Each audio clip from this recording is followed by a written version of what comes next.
I need to show you something that happened 3 weeks ago that nobody's talking about. And when you see what it means, you're really going to understand why the wealthiest people in the world are quietly moving their money right now. But first, let me ask you a question. If I told you there was a single number, one simple measurement, that predicted the collapse of Rome, the bankruptcy of Spain, the fall of the British Empire, and the end of the Soviet Union, would you want to know what that number is? Because that number just flashed red again for the 6th time in human history. And here's the part that should terrify you. The last 5 times this happened within years. Sometimes months, empires collapsed, currencies became worthless, and the largest wealth transfer in that generation took place. I'm talking about gold doubling in price, and it just happened again now. Before you click away thinking this is just another gold bug video, stay with me, because what I'm about to show you has nothing to do with gold going up. It has everything to do with your money becoming worthless. See, gold doesn't change.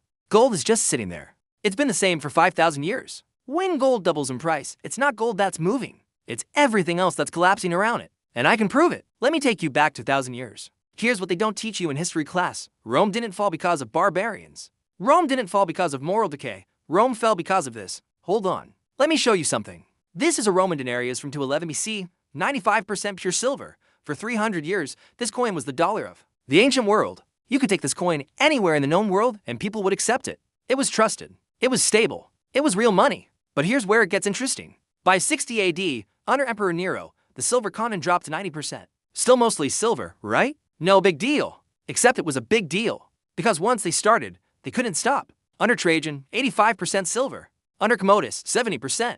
By the Severan dynasty, only 50% silver. And then something broke. By to 50 AD. The denarius had less than 5% silver left. It was basically a copper coin painted silver. Now here's the twist. The people knew it. Soldiers refused to accept payment in denarii. They demanded gold. And when you measure the price of gold in denarii, something insane happened. Gold doubled. Then doubled again. Then doubled again. One gold aureus that had been worth 25 denarii was now worth thousands of denarii. Eventually millions. But wait, here's the really crazy part. In just 50 years, between 135 and 85 AD, Rome had 26 different emperors. Every single one of them died violently. 26 emperors. 50 years, all dead. The empire split apart. Trade collapsed. Taxes became unbearable, and people stopped using money entirely. They went back to bartering like cavemen because the currency had become completely worthless. So, let me ask you this. When gold doubled, tripled, quadrupled in Rome, was that because gold became more valuable? Or was it because the denarius became worthless? The answer matters, because the exact same thing is happening right now. But let me show you it's not just Rome. The pattern repeats every single time. Now, this next story is going to blow your mind. Because Spain did something that should have been impossible. In the 1500s, Spain conquered the Americas. They found the richest silver mines in human history. At Potosi in Bolivia, they were pulling out more than 100 tons of silver every single year. Think about that. Spain literally owned the money printer of the world. They had unlimited silver. They should have been unstoppable. So here's my question. How does an empire with unlimited money go bankrupt? I'll tell you how. King Philip II defaulted on his debts in 1557, then again in 1575, then 1596, then 1607. For bankruptcies in 50 years, the richest empire in human history couldn't pay its bills. But here's the twist nobody talks about. All that silver pouring into Spain didn't make Spain rich. It made Spain poor. Prices in Spain quadrupled in just 100 years. Bread, wool, rent, everything became unaffordable. The Spanish middle class was destroyed. And here's why. When you flood an economy with money without creating more goods and services, you don't get prosperity. You get inflation. The silver was real. The money was real. But the result was the same as if they just printed paper. Prices exploded. Wages couldn't keep up. And the people holding hard assets, land, gold, they got richer. Everyone else got wiped out. And once again, gold doubled in terms of what Spanish wages could buy. Spain collapsed. The Dutch and British took over, and the pattern repeated.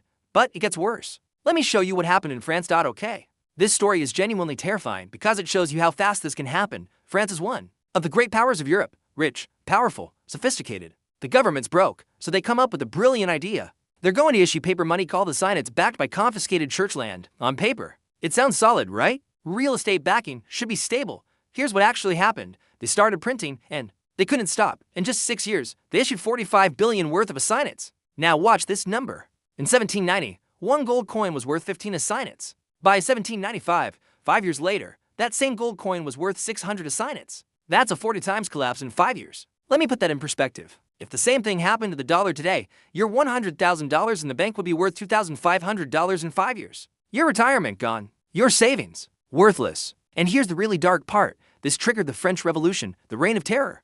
Tens of thousands of people were executed, including the king and queen. The entire social order collapsed, all because they printed too much money. And once again, gold doubled, tripled, quadrupled against the currency. Are you seeing the pattern yet? Because I'm about to show you what happened to Britain too. And Britain was the richest empire in history. This one's important because Britain had the world reserve currency. The pound sterling was backed by gold. London was the financial center of the world. Britain was untouchable until they weren't. World War I nearly bankrupted them. They suspended the gold standard to print money for the war. World War to finish the job, and then came September 1949. Britain devalued the pound by 30% overnight, in one day, from $4.03 to $2.80. Let me repeat that. The world's reserve currency lost 30% of its value in 24 hours. And here's the kicker. A member of parliament literally admitted it, he said.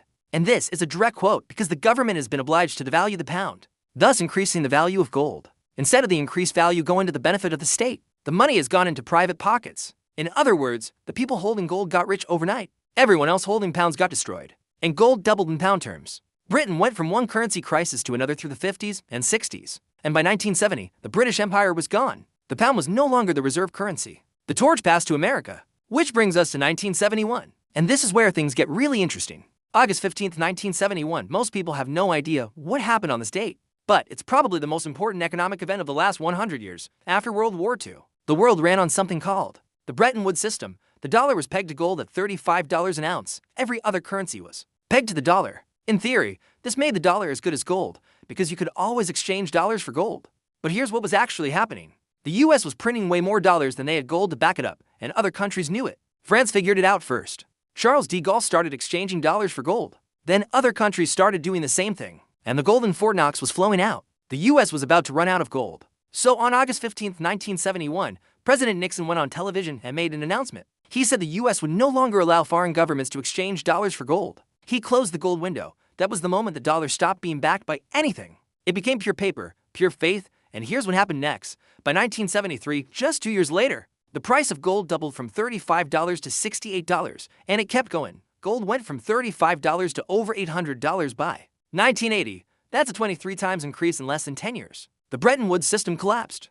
The global monetary order fell apart, and the world had to rebuild on a new system. A system where dollars weren't backed by anything except trust. And that brings us to today. Now, here's where this goes from history lesson to urgent warning. In the last 2 years, gold has gone from $2,000 an ounce to over $4,000 an ounce. Gold just doubled. Again. For the 6th time in recorded history, gold has doubled against the world's reserve currency. And every single time before, within years, sometimes months, empires collapsed. Now, I know what you're thinking. You're thinking, that's just gold going up, right? Gold's in a bull market. But that's not what's happening. Let me show you why. Gold doesn't change. A bar of gold today is the same as a bar of gold 1,000 years ago. Same weight, same atoms, same everything. When gold doubles in price, it's not gold that changed. It's the currency that's collapsing. Gold is the constant. The dollar is the variable. And here's proof. Under Bretton Woods, gold was $35 an ounce. Then Nixon closed the gold window. Gold doubled, then tripled, then went up 23 times. Was that gold becoming more valuable? Or was it the dollar becoming worthless? The answer is obvious, and now it's happening again. Gold just doubled from $2,000 to $4,000. So, let me ask you, what does that tell us about the dollar? Here's what's actually happening right now. And this is the part the media isn't covering. Central banks around the world are buying gold at record levels. 2022 was a record year. 2023 broke that record. 2024 broke it again. Why? Why are the central banks of the world dumping dollars and buying gold? Because they see what's coming. US debt just passed $37 trillion. We're adding $1 trillion in new debt every single year. Interest on that debt is now over $1 trillion annually. That's more than we spent on defense. The math doesn't work. You can't borrow forever. You can't print forever. Eventually, the system breaks. And here's the really crazy part. Just 3 weeks ago, JP Morgan, one of the biggest banks in the world, put out a research report. They called it the debasement trade. Let me read you the quote. Retail and institutional investors are piling into gold and Bitcoin to protect against fiat currency devaluation. JP Morgan, the same bank that's been defending the dollar system for decades, just admitted the system is failing. They're calling it by name, the debasement trade, the debasement of the currency. And they're not alone. BlackRock, Fidelity, all the major institutions are quietly moving into hard assets. The insiders see it. The question is, do you? Now, let me show you exactly how this wealth transfer happens. Because once you understand the mechanism, you'll see why this is the greatest opportunity of our lifetime. It starts with government, overspending, welfare, military, infrastructure. All these programs, taxes can't cover it. So what do? They issue debt, treasury bonds. And who buys that debt? The Federal Reserve, the central bank. Where does the Fed get the money? They create it out of thin air. They just add zeros to a computer. That's debt monetization. That's money printing. Now, when you create trillions of new dollars, what happens to the dollars you already have? They become worth less. It's invisible theft. You see the same number in your bank account, but that money buys less and less. That's inflation. That's the hidden tax. But here's the really sinister part. That new money doesn't spread evenly. There's something called the Cantillon effect. New money enters the economy at specific points. Banks get it first. Big institutions get it first. Government contractors get it first. And what do they do with it? They buy hard assets. Real estate, stocks, gold, Bitcoin. By the time that money trickles down to regular people, prices have already gone up. You're paying more for things that the wealthy bought cheaper. That's the wealth transfer. Inflation redistributes wealth from the poor and middle class to the wealthy, from savers to debtors, from workers to asset holders. And here's the proof. Since 1971, when Nixon closed the gold window, wealth inequality in America has exploded. The top 1% now own more wealth than the entire middle class combined. That's not an accident. That's not because they work harder. That's the Cantillon effect in action. And now, with gold doubling, the next phase of the transfer is beginning. Here's what history shows us. When empires collapse, there are two types of people. Type 1. The people holding the currency. The savers. The middle class. The ones who did everything right, worked hard, saved money, trusted the system. They get wiped out. Their savings become worthless. Their pensions vanish. Their retirement plans collapse. That's what happened to Roman citizens, to Spanish farmers, to French shopkeepers, to British workers. Then there's type 2. The people holding hard assets, land, commodities, gold. They survive. And often, they get rich, because while everyone else is losing purchasing power, they're holding things that hold value. In Rome, if you held gold while the denarius collapsed, you could buy entire estates for a fraction of their previous cost. In France, if you held gold while assignats became worthless, you could buy businesses, land, property from desperate people for pennies. In Britain, the people who held gold when the pound collapsed in 1949 saw their wealth double overnight. The pattern is always the same. Currency collapses. Asset holders win. Everyone else loses. So, here's my question for you. Which type are you going to be? Because right now, we're at that inflection point. Gold just doubled. The signal just flashed. The wealth transfer is beginning. And for the first time in history, we have something better than gold. Now, here's where this gets really interesting. Because throughout history, gold was the only way to escape currency collapse. Gold preserved wealth. If you had gold, you survived. But gold didn't make you rich. It just kept you from getting poor. Today, we have something different. We have Bitcoin. And I know, some of you just rolled your eyes. But stay with me. Bitcoin is doing something gold never could. It's not just preserving wealth, it's multiplying it. Here's why. Gold has been around for 5,000 years. Everyone knows about gold. Central banks hold gold. Your grandparents held gold. Gold is the shelter. It's the safe haven. But Bitcoin is different. Bitcoin is new. It's only 16 years old. Most people still don't understand it. Most institutions are just starting to buy it. And that creates asymmetry. That creates opportunity. When something goes from zero adoption to global adoption, early holders make generational wealth. And Bitcoin is being adopted faster than any asset in human history. Faster than the internet. Faster than smartphones. Faster than anything. And here's the kicker. Remember that JP Morgan report I mentioned? The one calling it the debasement trade. They projected Bitcoin could reach $165,000 just by matching gold on a volatility-adjusted basis. The same banks that called Bitcoin a fraud for 10 years are now saying it could more than triple from here. Why? Because they finally understand what's happening. Gold doubled. That's the signal. That's the preservation play. But Bitcoin is the asymmetric bet. The 10x, 50x, 100x opportunity that comes once in a generation. So here's what the wealthy are actually doing right now. The insiders, the people who understand the pattern, they're running a two-part strategy. Part 1 is defense. That's gold. Gold is the foundation. It's the insurance policy. It's the asset that's preserved wealth through every empire collapse in human history. If you have wealth, you protect it with gold. That's the floor. That's the safety net. Part 2 is offense. That's Bitcoin. Bitcoin is the asymmetric opportunity. The potential for exponential returns. If gold is the shield, Bitcoin is the sword. Now, I'm not saying put everything in Bitcoin. I'm saying understand what's happening and position accordingly. The pattern is clear. Gold doubled. The empire is in decline. The wealth transfer is beginning. You can either ignore it and hope it doesn't affect you, or you can do what the wealthy have always done. Move into hard assets before the collapse is obvious to everyone else. Let me show you the full pattern one more time so you can see it clearly. Rome currency debasement. Gold doubled. Empire collapsed. Spain silver flood. Gold doubled. Empire collapsed. France assignat printing. Gold doubled. Revolution and collapse. Britain pound devaluation. Gold doubled. Empire dissolved. Bretton Woods. Gold window closed. Gold doubled. System collapsed. America 2023 to 2025. Gold doubled. The pattern is complete. Every single time in history, when gold doubled against the reserve currency, the empire collapsed within years, not decades, years. And here's what most people don't understand. The collapse doesn't look like what you think. It's not always war. It's not always revolution. Sometimes it's just slow erosion. Your money buys less every year. Your standard of living slowly declines. Things that used to be affordable become luxuries. Retirement becomes impossible. The middle class disappears. That's what collapse looks like in a modern empire. Slow, steady, irreversible. Unless you position yourself on the right side of the wealth transfer. So, let me bring this home.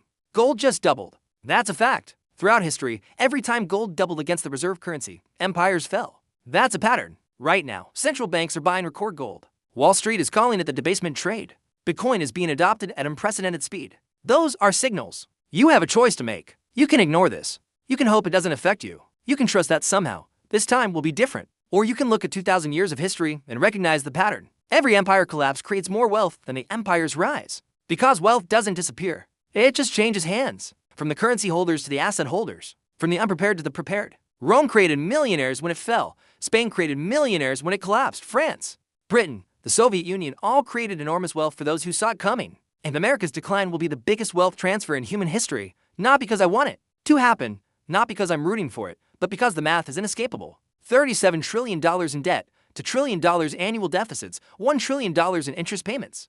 Endless money printing. The math doesn't work. And when gold doubles, when the market sends that signal, it's not a warning, it's a countdown. The wealth transfer has already begun. The only question is, are you positioned for it? This isn't financial advice. I'm not telling you what to do with your money. I'm showing you a pattern that's repeated 6 times in human history and asking you a simple question. Do you see it? Because once you see it, you can't unsee it. And once you see it, you have to decide, which side of history are you going to be on?